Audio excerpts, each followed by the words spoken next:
कोणता निंदा हो ना कोणता नाही, म्हणजे काहीच नाही समजत आहे. आईलेच फोन लावून पाहतो. कोणाचा फोन आहे? आगे हे पिंकीचा फोन आला. बोल नाही बाई. माझ्या सासूनं मला दंडामध्ये पाठवलं, निंदा काढत राह म्हणलं. मी समजतच नाही आहे कोणता निंदा हो कोणता कचरा हो का हो. आता कशी करू? आगे आली तुला मायची आठवण? मी तुला पहिलेच म्हणलो होतो का पार्लरचा कोर्स तरी करूया बाई, शिवण क्लास तरी करूया बाई. नाही माझी कोटी ऐकशील बाई तू. अहो तर आता तू त्यावाल्या गोष्टी काढले काढतेस. माय सांगते तर तुम्हाला खोटं वाटते.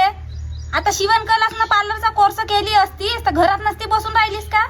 माझा नवरा मले म्हणे तुझ्या माय बापाले मस्त शेती पाहिजे होती ना म्हणे, घे आता शेती म्हणे, जा म्हणे दंडावर म्हणे निंदा काढले म्हणे.